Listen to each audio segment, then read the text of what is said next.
Now, he helped me out yesterday at the beginning of my first breakfast show, and he's with me again. Very pleased for the first hour to go through the papers with the excellent former Met Police detective, Peter Bleksley. Morning, Pete. Good morning, Kev. First of all, by the way, I should state again, just in case you're in any doubt, I'm standing in for Mike Graham. You know what's going on.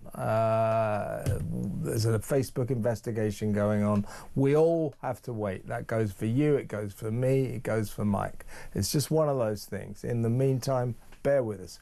The show must go on. Peter, let's go through the papers. And the first story that I noticed, I'm sure it got you going as well. They haven't done it too huge. They did it big online. It's The Sun, and it's page 9, £400 million spin on kids, spin-off on kids.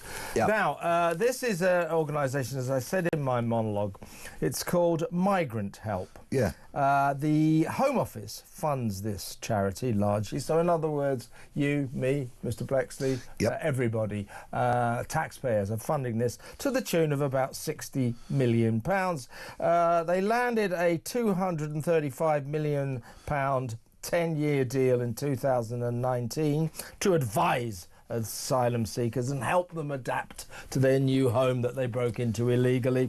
That amount has now been increased to £385 million. In itself, you know, in my view, this is a scandal. This is an absolute disgrace. They're taking our money to effectively give to people who break into our country illegally and make it all nice for them. I mean, what is going on in this madhouse of a nation? That in itself is bad enough, Pete, but this new branching out into schools is really, really worrying. So they are now touring this group, Migrant Help. They're touring the nation's classrooms, teaching kids all about the migrant crisis and challenging their mindset. In other words, they're brainwashing them into thinking that it's brilliant that all these hundreds of thousands of migrants keep breaking into our country. This is something that really worries me, what goes on in our classrooms. You've got lefties, lefty teachers, lefty social workers, lefty politicians who have made it their task to brainwash these kids into a sort of left-wing frame of mind. You know, oh, be kind to migrants and so on and so forth. I think they should leave children's minds alone, don't you? It's yet another indicator of the progressive liberal left trying to alter the mindset of our children. Migrant Help, yes, a charity, gets £60 million a year in funding, the huge bulk of which comes from the Home Office, our taxes. And you know what? One of the things they do with these children in the classrooms, they get them to imagine that they have 5 minutes to leave their home. What utter drivel. Yeah. What is the point of that? Oh, so come on then, children, adopt the mindset, say, of a man in Sudan who has to leave his home and then comes to the UK illegally on a dinghy, and then imagine that he goes by the name of Deng Magic, and imagine that on Friday last, you don't have to imagine it because it's fact, he was convicted of the murder of 27-year-old Rhiannon White, who he stabbed over 20 times, 11 times in the head. And Rhiannon worked in a hotel where they were trying to help people like him. Rest her soul. That's a scandal that got so little airtime and column inches because, of course, of that idiot going on the run. And after he stabbed that poor girl, she was a local girl working in the asylum seeker hotel. Looked like a very nice girl. She's walking home. That guy stabbed her 23 times with a screwdriver and then was seen dancing and laughing with the excitement of it all. These are the people that Migrant Help want to persuade kids have every right to come to this country. And why are they being taught about, imagine you have to leave your home in 5 minutes. It's to get them to sympathise with these poor victims of war and torture who have to leave their homes in places like Sudan in a serious hurry. Okay, That's not nice in the genuine cases. Most of our asylum seekers, their cases are not genuine. Most of them are lying. We know that. That's a fact. But by the time they get to this country, they're escaping war and torture. No, they're coming from France. There isn't any war and torture in France, right? Absolutely right.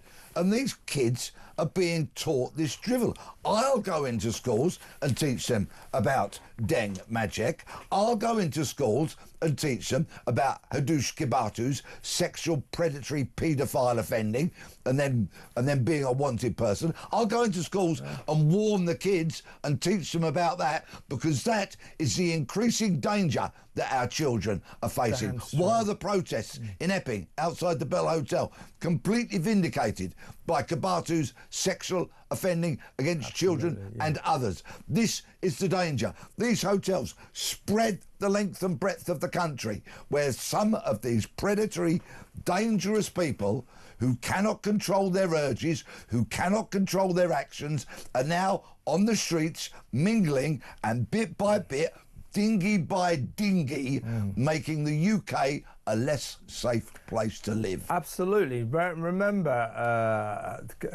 Kabutu, one of his victims, the first victim, was a 14-year-old schoolgirl. So Migrant Help are going to go into her classroom and say, oh, you've got to feel sorry for these poor migrants who've had to leave their homes in 5 minutes. So she will be able to turn around and say, what, including the one that sexually assaulted me? See what I mean? This is absolutely crazy, absolutely crazy. Our money. There's another scheme, right? It's called the money we pile into pouring generosity onto these people is just extraordinary. It's obscene, to be honest with you. Now, there's another scheme called the Asylum Support Scheme. In 5 years, and now this is the support scheme. This it's not. It's run by charities. I think it does get some government input as well. So again, we're helping to fund it.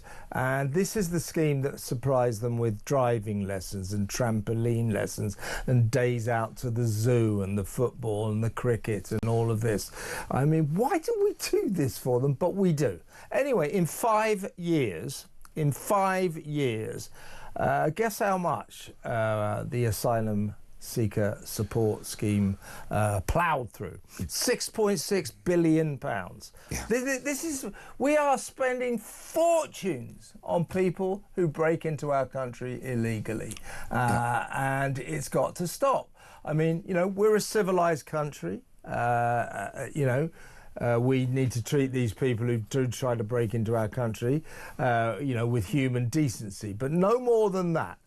First of all, I think, never mind a 4-star hotel, never mind the barracks they're now once again talking about putting migrants into. They say that every week. We're not going to put them in hotels anymore, we're going to put them in barracks. Yeah. Who cares, frankly, in the end? How about you set about trying to stop them in the first place?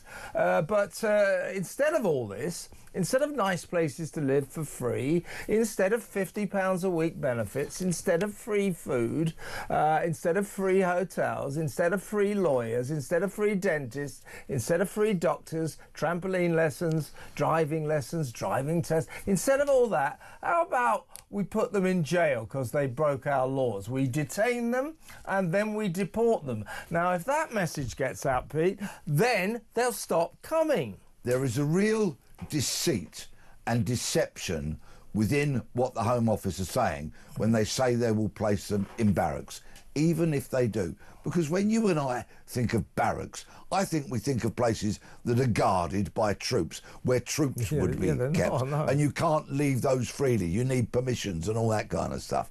Even so, if they house 900, they reckon they can put in there, well, that's less than a week's head count of people coming in by dinghies, right? So it's just a drop in the channel, right? Even if they put 900 in there and they're saying they're going to go to Cameron Barracks in Inverness, beautiful part of the world, and Crowborough Army Training Camp in East Sussex, my advice to people living anywhere near those places, because these migrants will be free to come and go as they like, is exercise considerable caution, because in all likelihood you do not know who those people are.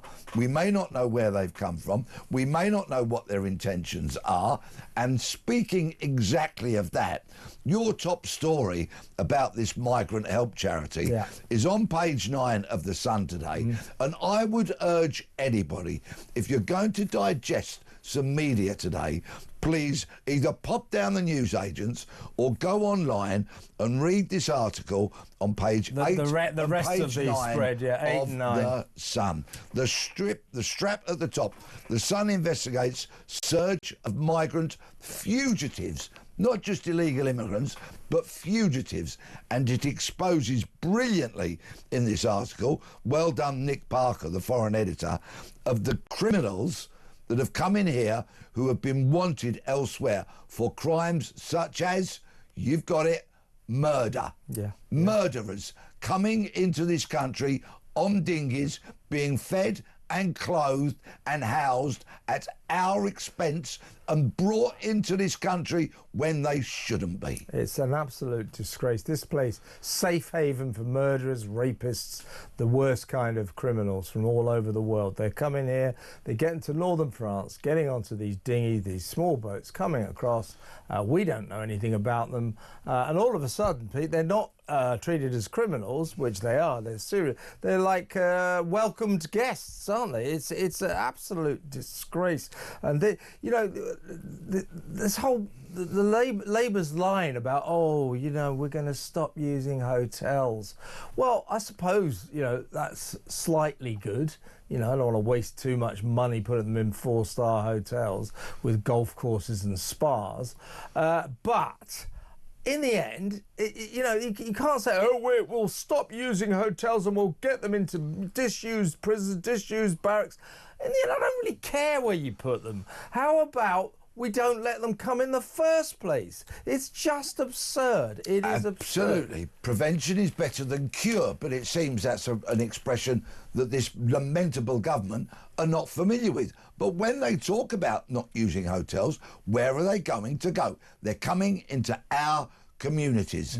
Our communities, HMOs that might be in your street. Houses of multiple occupation, Yes. Coming soon to a next-door neighbour near you. This is what's going to happen. You're going to have, you know, the more they say, oh, we won't be using hotels anymore. Well, yeah, I mean, as Pete was indicating, a couple of barracks, a few disused prisons here and there, holiday camps, doesn't amount to much. In the end, they're going to end up living in everybody's streets in these houses of multiple occupation.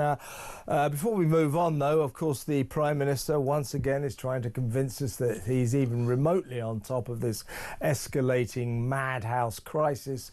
And here he is. Take it away, two-tier Keir.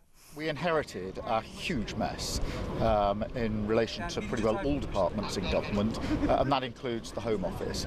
If you take the issue of asylum hotels, for example, we had years under the previous government where they didn't process claims. So tens of thousands of people didn't have their claims processed. They were then housed in hotels. That was the policy of the last government. There were 400 at the height of it. It's now about 200. I'm determined that we will close those hotels. We're processing the claims much more quickly, and where people have got no right to be in our country, we're removing them at a higher rate than best part of a decade. So we're taking the action, but I can't tell you how frustrated and angry I am that we've been left with a mess as big as this by the last government.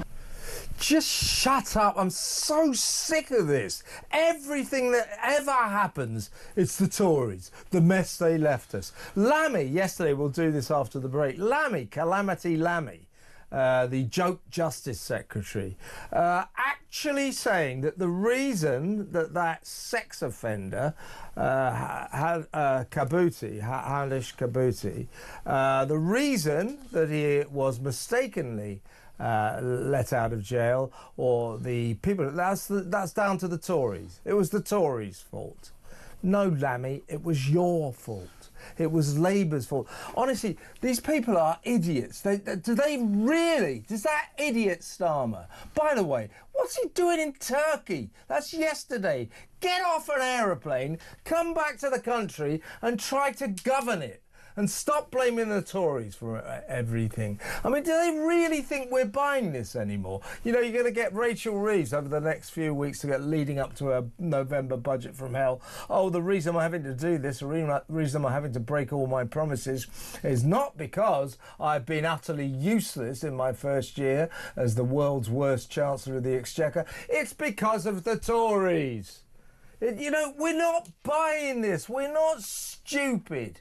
We're not, you know, honestly, it's pathetic, isn't it? That clip from Starmer, where he talks about processing the asylum claims, my note on that would be, read the small print, because that is code for them going, in you come, next, in you come, next, in you come, next. And even when they do find the grounds to deny somebody asylum, what's going to happen? All those human rights lawyer chums of Starmer. Let's remember, Starmer is a former human rights lawyer. Still is, Pete. That's what he is. Never, ever lose sight of that. All of his chums in that industry, including Hermer, the Attorney General, will exploit the loopholes of the law, will take these to tribunals, will take these to appeal, with every intention they possibly got of letting all these people into the country when they should not be here. Exactly right, and this is the mess you get. What is he doing in Turkey? I'm just looking at, why is he in Turkey? Get off, he's like a kid. Oh, I'm going on an aeroplane, we're going on another journey. It's going to be in Brazil soon on that absolute festival of total hypocrisy, the pathetic, not much COP30 climate change conference. Another 9,000-mile first-class journey. That should ruin the planet. I mean, it's unbelievable. We better go to break. When we come back, I think we'll have a look at old Calamity Lammy losing his rag in the House of Commons. It's very funny. That next.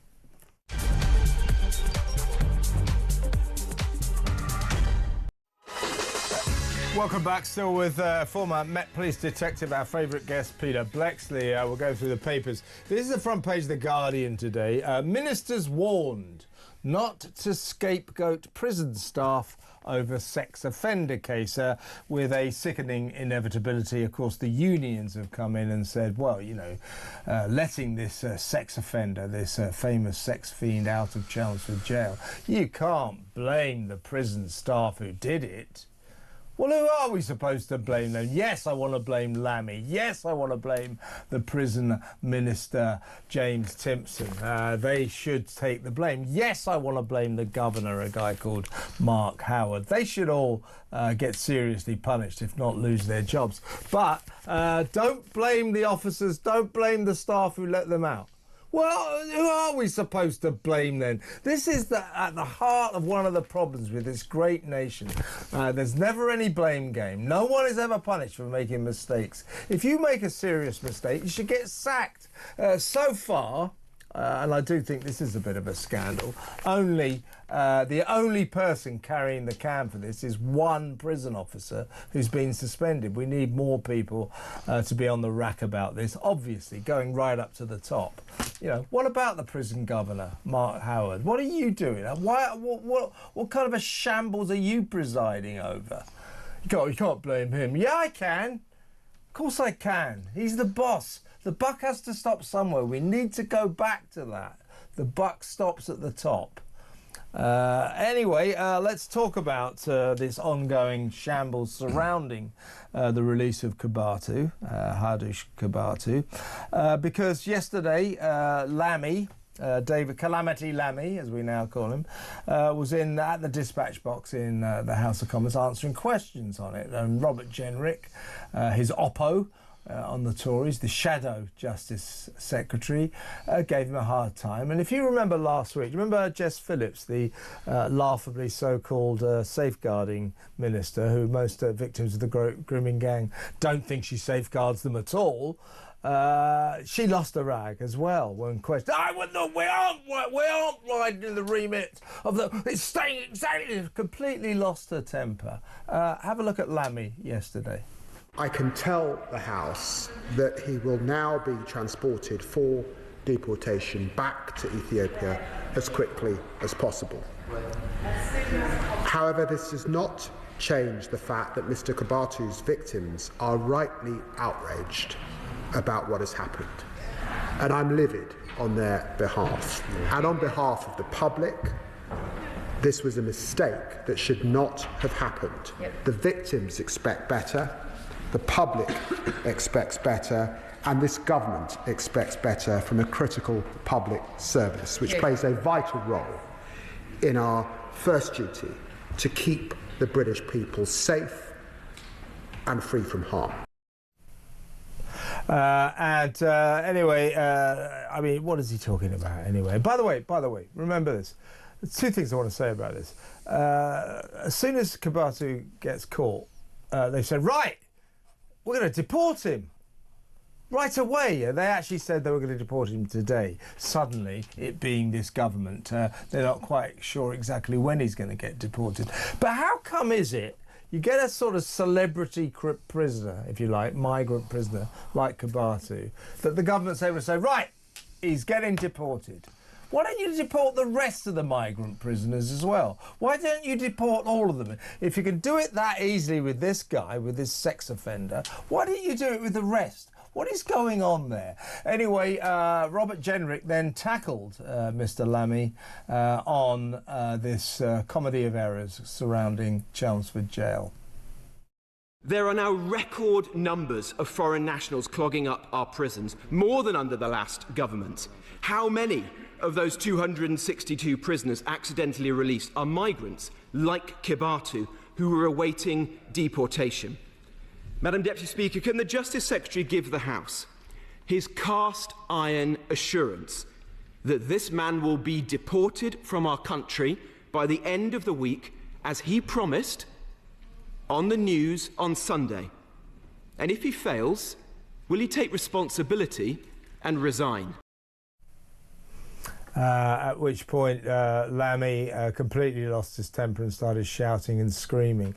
But as I say, Pete, you know, suddenly they can release this guy, or they can deport this guy. Oh, he's going to be deported immediately. As they say, they were saying he was going to be deported today. Now it's as soon as possible. So stand by for Mr. Kibatu to remain in this nation for probably about 10 years or something like that. But how come? It's on the basis they do get rid of him, say within a week. What about the rest of them? Why don't they get rid of all the migrant prisoners? Or why don't we stop these boats coming in the first place? Why don't we leave the European Convention on Human Rights, take no notice of the European Court of Human Rights, mobilise our Navy, for example, with a special boat service who are the best in the world at what they do and would ensure that people don't drown? And why don't we breach with convention? The French government is absolutely on its knees. It's about as pathetic as ours. Why don't we turn those boats around and just rock up on the French shore and deliver all of those people back to France and say, go on then, France, have your diplomatic incident. Yeah. See what you feel about it. Do we care? Exactly right, exactly right. Anyway, here is Lammy. Guess who he blames for the prison crisis and Kibatu getting released? That's right, it's the Tories. Take it away, Dave. Madam Deputy Speaker, releases in error are a symptom of a system that we inherited from the party opposite. Truth hurts. Jails were full almost to breaking point, and the threat of total collapse in law and order. The fact is that we were left with prisons reeling from historic funding reductions. Shut up! Stop it! It's like a sickness with them, isn't it? It's a sickness. Everything is the Tories' fault. Oh, I had a car crash yesterday. I blame the past Tory government. You know, I mean, it's a joke. That argument has worn gossamer thin to the point of being an irrelevancy now. It's their only line. Their only line. Yeah. We don't hear lines about improvement. We don't hear lines about improved systems. We don't hear lines about a very different way, a very different approach, radical differences, stopping the boats. We don't hear practical, different options and avenues that are being explored and utilised. We don't hear any of that. We have the one line and the one line only. And in the first clip of Lammy, he kept saying about how many organisations and what have you expects better. He kept trailing it, expects better. Well, do you know what, David Lammy, Keir Starmer and the rest of your appalling cabinet? Britain expects and actually deserves better than what we're getting. Damn straight. And, you know, you look at David Lammy and you think, well, if he is an example of the calibre of people in the cabinet, we are in more trouble than we thought. And of course he is. You know, that cabinet, that useless cabinet, Keir's cabinet crew, are just full. To call them mediocrities is too much of a compliment. They're just useless people. David Lammy, I mean, what's he even for? What's he even for? What a joke. What a joke. Let's go to break now. When we come back, maybe we'll have a little chat about the Royals. They seem to be in the news yet again. So that next, stay tuned.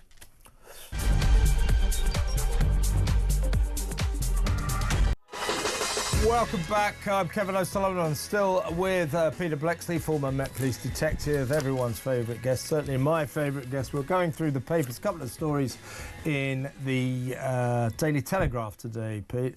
I promise you after this we will leave the migrant crisis alone, but these people, they come here, so, I mean, not all of them, let's be fair, but some of them are so entitled.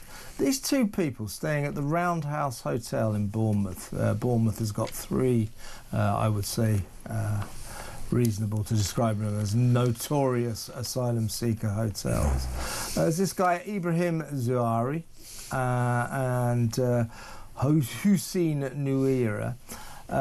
They didn't like the food that was being served at their asylum seeker hotel. So they demanded that staff serve them lunch to meet them their dietary requirements. They were told it would not be possible as the staff were serving breakfast at the time. It was 6:20 a.m. So what they did, this pair of migrants, this pair of asylum seekers, as they went off and they came back with knives. And then they tried to attack the staff. Demanding that they got the food that they required, the free food that we pay for, that we supply them. Zouari's got sentenced to 15 months in prison at Bournemouth Crown Court, and his mate Hussein Nouira got a 12-month sentence. Not enough.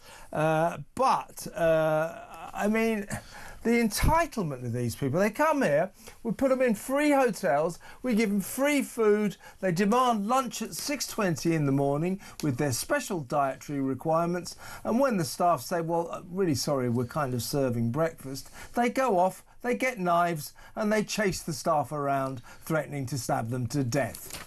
I mean, that is entitlement on an epic, sinister level, isn't it? Set against the backdrop of Deng Majek actually killing a hotel worker. Let's not forget Rhiannon White's name. OK, so these pair of vermin, Zouari, came to the UK illegally from Libya. Nouira came from Tunisia after apparently being threatened because he got a woman pregnant. What welcome additions. I've scoured the article in the Telegraph and the Express to see if they are doctors, engineers, learned philosophers, or something like, you know, those professions that we were sometimes hoodwinked into thinking some of these people might be. And guess what? They're not. They also picked up a chair, threatening staff, knives, chairs, just because they couldn't get lunch at 6:20 in the morning. Funnily enough, that's breakfast time for just about everybody else that lives here. And that's when they return to the hotel. I wonder what they've been doing until 6:20 a.m. Been out on the in the morning. Night, haven't they? I wonder. And this is yet another drugs, no doubt. Another example of the nonsense. These people are vermin. They are garbage. They are dirt. They should not be in this country. I hate the way you sit on the fence, I really do. But seriously, you're absolutely right. And you know what happened with those two? They'll come out of jail and they'll go back to the migrant hotel. They won't be deported. This is the joke. And just one more little story to annoy you again from the Telegraph. This is Southwark Council. That encompasses Talk Towers right here. Yeah, right. It's sort of major London borough. Yep. It is a borough of sanctuary. It likes to see itself as a borough of sanctuary. It's arranged a football match between two asylum seeker hotels, migrants playing each other at football. This is all part of their scheme to make our foreign visitors feel welcome, to promote what they call their culture of welcome for asylum seekers. This is ridiculous. So the Best Western Hotel in Peckham... You can make this stuff up. Really? The migrants staying at the Best Western Hotel in Peckham played against the migrants from Driscoll House on the Old Kent Road. It was followed by a barbecue and Eritrean coffee served free of charge. We're not sure what the result of that match was.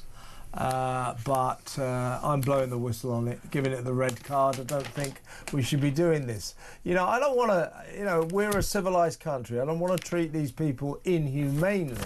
But this culture of welcome nonsense is stupid. It's exactly why they keep coming.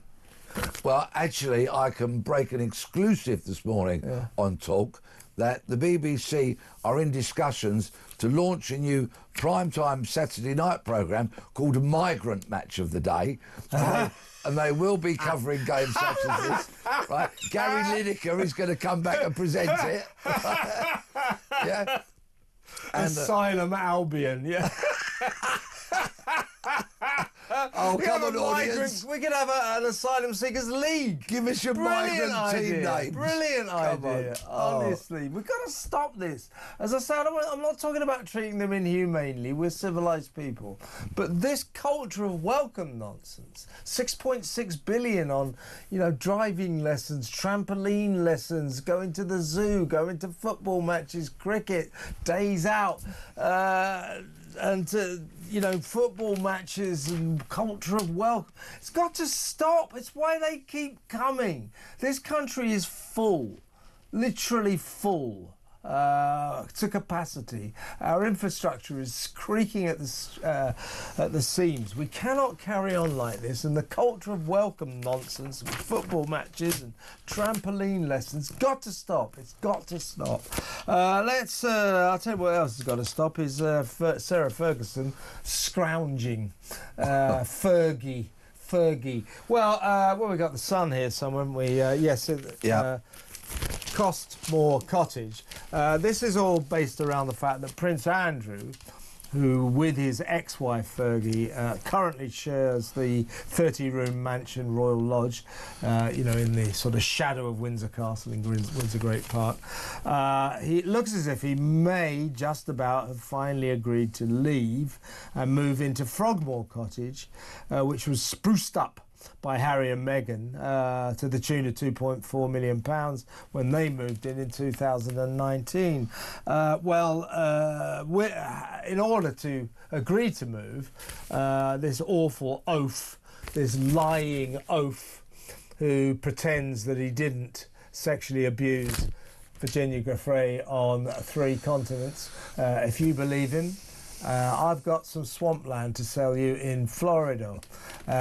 He can deny it as much as he likes. He's a liar. He's a liar.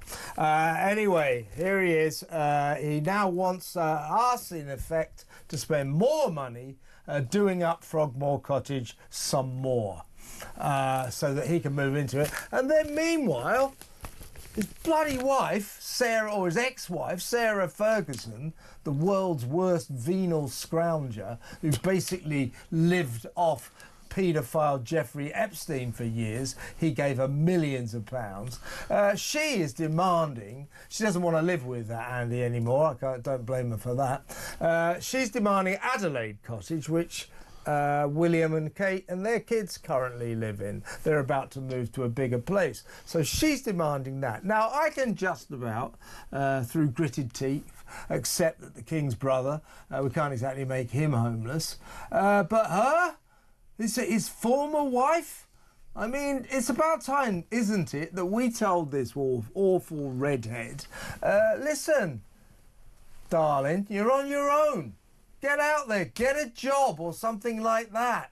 You know, this is ridiculous. Why will she get this amazing mansion in the middle of Windsor Great Park? I don't think people want that. The King, I've got to say, keeps coming up with terrible solutions to all of this. We need an act of Parliament to strip this guy Andrew of his titles. It's not good enough just for the King to say, it's all right, he won't use them anymore. No, no, no. We officially strip him of his titles, and we don't give Sarah Ferguson somewhere to live but she. Because, of course, the reason apparently the King is minded so to do is because he's a bit worried that if he doesn't look after Sarah, she will write a tell-all book. Well, suck it up, Your Majesty. You know, so what? Nobody cares. Don't give her anywhere to live. Make her go and earn a living, yeah? Andrew's got a pension from his service in the as a helicopter pilot in the armed services, apparently of about 20 grand a year, right? He's a couple of months younger than me, and I qualify for my old age pension in December, so he won't be far behind. So that's another 12 grand a year, give or take a few quid. So Andy soon will have an income of 32 grand a year, all right? And he hasn't got to get out of bed for that 32 grand a year. So give the pair of them a 3-bed semi and the modern day equivalent of a full Cortina and send them off. He's got 32 grand a year. He'll have to cut his cloth accordingly and he can live on that. He can do some volunteering, or if he can get himself a little job to earn some more money and boost his pensions, so be it. Yeah. That's what people in Britain have to do. Yeah. Why should him, a discredited, entitled oaf, have to have millions and live in a palace? Yeah, and frankly, if His Majesty, if the royal family are worried about a sort of tell-all, revealing, dangerous book written by Fergie, you know, so what? So what? We don't care. We've had enough of this. We've had enough of this. You know, it's ridiculous. It's ridiculous. Also, the BBC is revealing that while he's still at Royal Lodge at the moment, that while he has been in that place since, I think, it's way back when, isn't it? He's been in there 22 years, I think. He hosted, among his many guests, his celebrity guests, Jeffrey Epstein, the convicted paedophile, Ghislaine Maxwell, who's doing 20 years for supplying Jeffrey Epstein and his mates with young underage girls, and Harvey Weinstein, the disgraced sex fiend film producer. So, lovely guests Andrew is bringing into the royal domain. Hey, honestly, it's got to stop. Later on, by the way, I'll be joined by Kinsey Schofield. We'll play you the video of King Charles on a visit yesterday where he was heckled by the crowd shouting, "Did you know about Jeffrey Epstein? You know, you must have known about Andrew." In other words, this is what is happening to the royal family. The whole Andrew saga is like a cancer fighting, you know, searing its way through the royal family. It is causing the royal family, it's an existential crisis, it really is. I think the majority of people in this country are now sort of behind getting rid of the royal family. Now, I wouldn't be in favour of that because I think a lot of people love the royal family. But I tell you what, King Charles has got to get real about this. If he doesn't do something about the Andy and Fergie situation, the antipathy towards the royals is going to get worse and worse and worse. His solutions so far are not enough. You know, what I think we'd like to see is the King announcing, well, I've kicked Andy and Fergie out of Royal Lodge. Where are they going, Your Majesty? Oh, I don't know. That would be nice. Let's go to break. Some more stories when we come back.